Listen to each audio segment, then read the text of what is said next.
English में बताओ। Time period. Time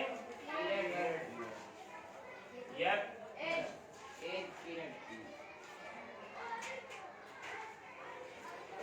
period या एज। टाइम वक्त, पीरियड दौरानिया, एज लम्हा। लम्हा सही। ये लम्हा कम भी हो सकता है और ज्यादा भी हो सकता है। तो अगर कोई आपसे पूछे कि टेंसेस का क्या तर्जुमा है, सही है, which give the meaning of time, period और एज। सही है। जो टाइम, पीरियड या एज या वक्त, दौरानिया या लम्हात का माना दे, मगर वो माना कब देगा, सही है, वो किसी वर्ब के साथ मिलकर माना देगा। ये इसकी दूसरी शर्त है। ये पहली शर्त है कि इसमें आ जाओ आ जाओ आ जाओ आ जाओ। पहली शर्त है टेंस का कि ये जो है माना देता है। दूसरा, किसी काम के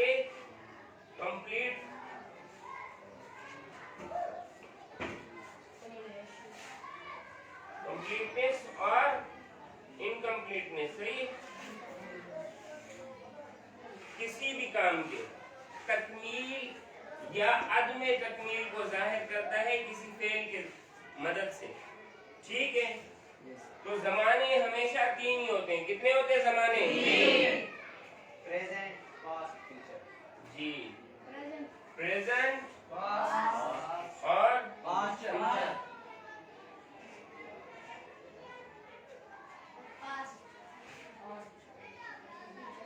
और फ्यूचर।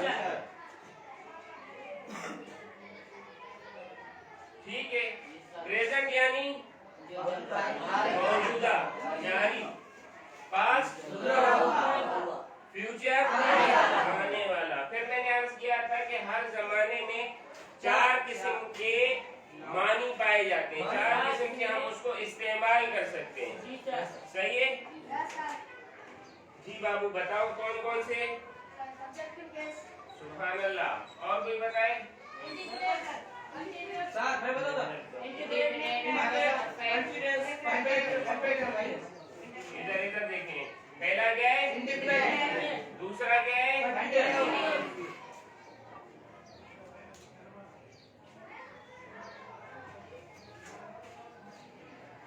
कंटिन्यूअस यानी सही है। तीसरा चौथा जारी तकमील।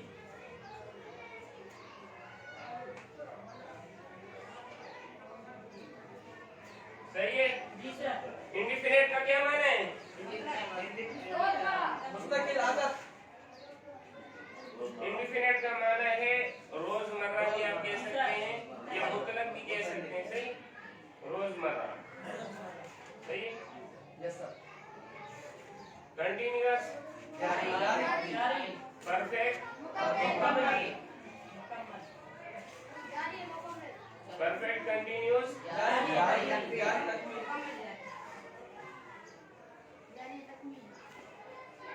अब ये जो तीनों जमाने हैं, इन तीनों में ये चारों किस्म के मामलात पाए जाते हैं।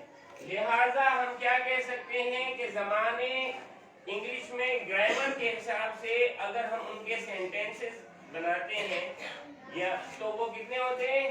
12। उनके जुमले जब हम बनाते हैं तो इसके भी चार, इसके भी चार, इसके भी चार, 3 चौके प्रेजेंट,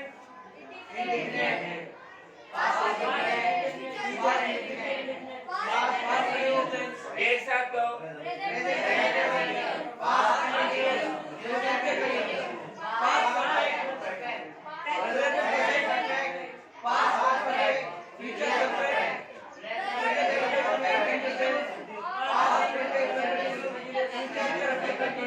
बारह जमाने हो गए।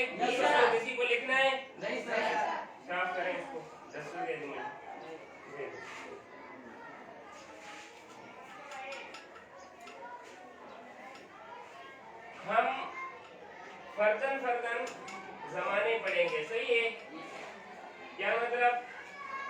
कि हम पहले प्रेजेंट, पास्ट और फ्यूचर का इंडिफिनिट पढ़ लेंगे, फिर आगे चलेंगे। सही है।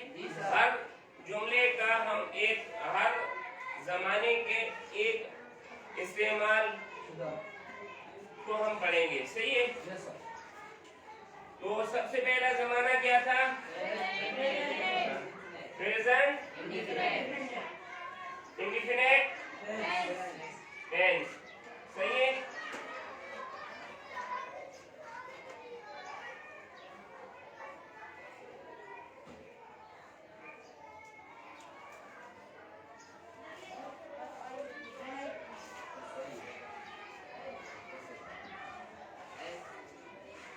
टेंस से तो नहीं पढ़ना है ना, टेंस है ना, एक पढ़ रहे।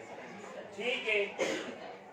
प्रेजेंट इंडिफिनिट टेंस को अगर हम आसान लफ्जों में पढ़ें, सही है, तो मौजूदा वक्त में किसी भी आदत को बयान करना, किसी भी आदत को बयान करना।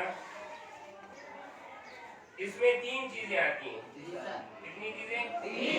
यार जो मार्कर ना लिखता हो मुझे ना दो। सही है। इसमें स्याही डाल कर लाया करो। सही है। सबसे पहले क्या है? Repeated action. सही है।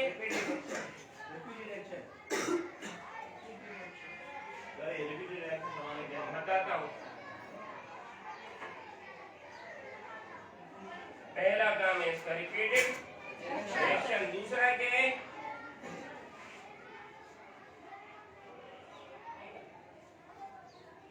Daily routine.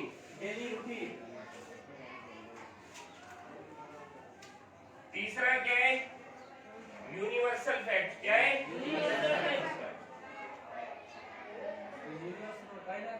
बताता हूँ,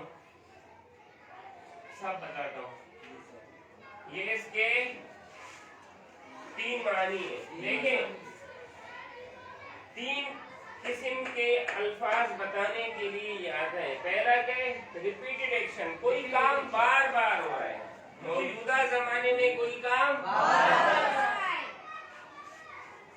जैसे आप रोज यही पढ़ाते हैं। हाँ, मगर इसके साथ प्रेजेंट करना है ना। असल में ये इंडिफिनिट का बता रहे थे। दूसरा डेली रूटीन, रोजमर्रा। अब एक है काम बार बार हो रहा है, बेशक एक ही दिन में हो रहा है। अब बार बार क्यों आ रहे हैं? सही, बार बार पानी पी रहे हैं, एक ही दिन में आ रहे हैं। बार बार रिपीटेड एक्शन। एक काम जो बार बार हो। कोई पूछ रहा था रिपीटेड एक्शन का, समझ आ गया? रिपीटेड, बार बार दोहराया जाने वाला एक्शन काम। डेली रूटीन, रोजाना स्कूल आता हूँ, ब्रश करता हूँ, साइकिल पर चढ़ता हूँ, मोटरसाइकिल पर आता हूँ। क्या हुआ बेटा? इसमें इस तरह है, इस तरह से, इस तरह खोले बंद कर, पूरा सीधा खोलकर खोले बंद कर। इंशाल्लाह सही हो जाएगा। यूनिवर्सल फैक्ट, ऐसा सच जिसको दुनिया मानती हो, ऐसा सच जिसको दुनिया मानती हो। मसलन गाली देना बुरी बात है। उसने कहा कि झूठ नहीं जो है झूठ नहीं बोलना चाहिए। क्विट्स होते हैं। सही। तो कोई भी, जैसे अल्लाह ताला हम सबको देखता है। सही है। अल्लाह ताला हम सबका खालिक है, हम सबका मालिक है। यूनिवर्सल फैक्ट है जिसको दुनिया मानती हो। तो ये भी प्रेजेंट इंडेफिनिट टेंस में इस्तेमाल होता है। इसके 3 कवानीन याद रहे। कितने कवानीन है? 3। पहला, दूसरा, ओ भाई ये तीसरा। 3 कवानीन बता रहा हूँ। सही है। पहला कानून क्या है कि इसके हेल्पिंग वर्ब या तो डू है या है डज। DO। हाँ, डू कब आएगा? I, we, you, they या प्लूरल नाउन। सही है भाई?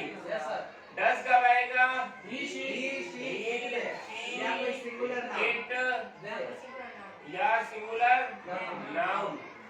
ठीक है, ये हो गया इसका पहला कायदा। दूसरा कहता है we use first form of the verb, first form of the verb हम इसमें हमेशा इस्तेमाल करते हैं। Yes sir. सही है, मगर एस Yes. ES IES या IES के साथ कब? जब हमारा सब्जेक्ट आई He, तो she, एट ले लो it या फिर singular noun singular noun. Noun हो। ठीक है, सिंगुलर नाउन किसे कहा जाता है? ये एक लड़का एक नाम। सिंगुलर नाउन यानी एक नाम। अब तो समझ, एक नाम है। ठीक है, अच्छा तीसरा इसका जो कायदा है वो है कि जब हेल्पिंग वर्ब आएगा, हेल्पिंग वर्ब आएगा तो फेल के साथ, फॉर्म ऑफ द वर्ब के साथ एस ES IES नहीं होगा। जब हमारा सब्जेक्ट आई वी यूज देगा। हेल्पिंग वर्ब जब भी हो, हेल्पिंग वर्ब जब भी आएगा, ये तीसरा कायदा समझ लें। हेल्पिंग वर्ब जब भी आएगा तो first form of the verb के साथ, फॉर्म ऑफ द वर्ब के साथ एस ES या IES हम सब्जेक्ट हमारा ये ही शी तो आप ये समझे, हेल्पिंग वर्ब अगर आ गया तो वर्ब के साथ नहीं होगा, हेल्पिंग वर्ब के साथ होगा डू या डज। समझ आ रही है? देखिए ये तीन कायदे मद्देनजर रखें, ये तीन कायदे आपको ये इसके जुमले बनाने में मदद करेंगे। तीसरा बता दोबारा। तीसरा बताता हूँ दोबारा। देखें, अब हेल्पिंग वर्ब आ गया तो आपको ही शी इट दे कुछ भी है, ही शी इट सिंगुलर नाउन कुछ भी है, आपको फेल में एस या ES नहीं लगाना, वर्ब में एस या ES नहीं लगाना। एस या ES हेल्पिंग वर्ब के साथ खुद लग जाएगा। वो जब मैं जुमले आपको बनाना बताऊंगा ना तो आपको समझ आ जाएगा। सही है, अब मैं आपको फार्मूले पढ़ाऊंगा। सही है,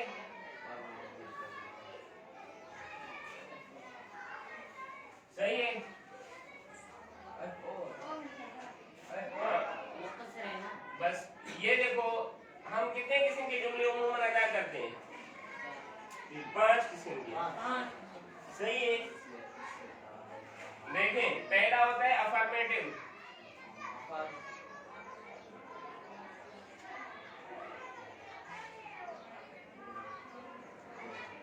सही है, दूसरा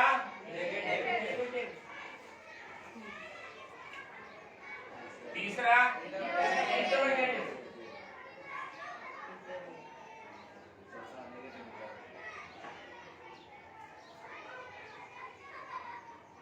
चौथा नेगेटिव। Negative interrogative. जैसा नेगेटिव इंटरोगेटिव। सही कह रहे हैं भाई। इंटरोगेटिव नहीं सर। या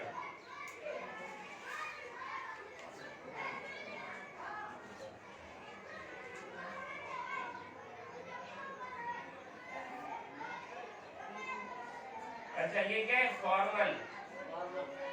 फॉर्मल फॉर्मल सही, यानी उस्ताद के साथ या किसी बड़े के साथ हो तो किसी का। दूसरा यही इंटेरोगेटिव, नेगेटिव। सही है, informal.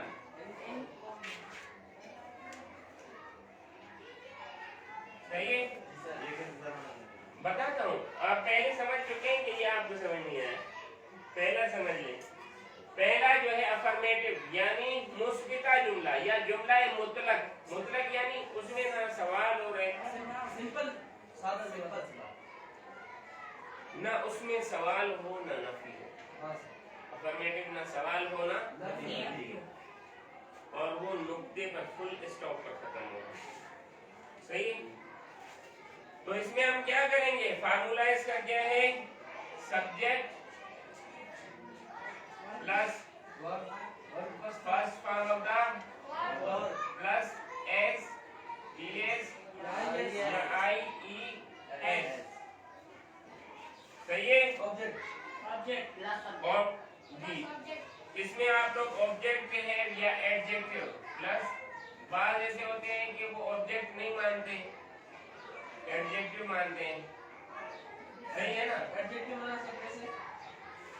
I go to school, अब स्कूल के ऊपर तो आप लोग काम नहीं करते ना, आई गो टू स्कूल, तो स्कूल ऐसा है जिससे आपका ये फेल मुकम्मल हो रहा है, वो ऑब्जेक्ट नहीं है, सही है, एडजेक्टिव है। वो एडजेक्टिव वगैरह की तारीफ में बाद में आएंगे। मैं वैसे आपको एक फार्मूला लिखवा रहा हूँ ताकि पूरी जिंदगी के लिए आपके लिए हो, ऑब्जेक्ट या adjective plus full stop. Full stop के बगैर ये जुमला नामुकम्मल है, ठीक है। दूसरा है नेगेटिव। नेगेटिव में क्या होगा? Subject plus helping verb, helping. अब यहाँ पर एस या ईएस, बस इसमें एस नहीं आएगा, इसका जो हेल्पिंग वर्ब है वो एक ही है, सही है, ईएस है, क्योंकि डू है ना इसका हेल्पिंग वर्ब, डू या डज, तो subject plus does plus not plus plus first form of the verb plus object या एडजेक्टिव, सही है, प्लस फुल स्टॉप, सही है फार्मूला। ये फार्मूला आपके सामने लेकर आप लोग जुमला बना सकते हैं, समझ आ रही है? इंटेरोगेटिव, इंटेरोगेटिव फॉर्मल का मैं आपको बता रहा हूँ, सही है। इंटेरोगेटिव में सबसे पहले आप क्या करते हैं? जबरदस्त, हेल्पिंग, ईएस इसमें भी है अगर जरूरत पड़ेगी, सही है, प्लस सब्जेक्ट प्लस जबरदस्त first form of the plus object या एडजेक्टिव, सही है, plus question mark, plus question mark. Interrogative, सही है। अब इंटेरोगेटिव नेगेटिव, ऐसा सवाल जिसमें नहीं हो, नफी हो, क्या मैं नहीं आता, क्या मैं नहीं आता, सही? सबसे पहले हेल्पिंग वही ये इसके साथ, सही है, plus subject plus first form of verb, sorry plus not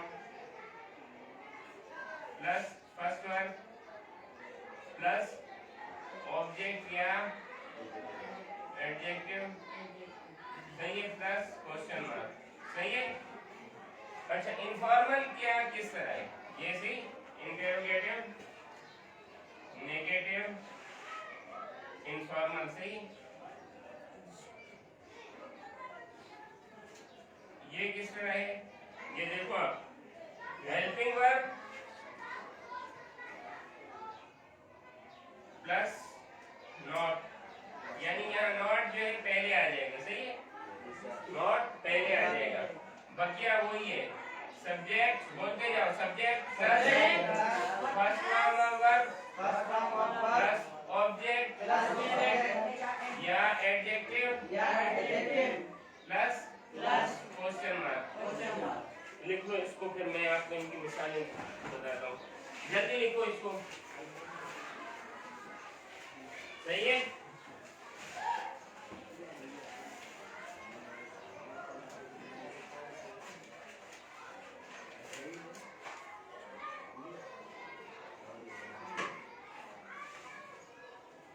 जल्दी लिखो इसको भाई, सारा लिख सकते हो, ये जिस तरह लिखे है इसी तरह लिखो, फिर मैं आपको इसकी मिसालें पढ़ाऊंगा।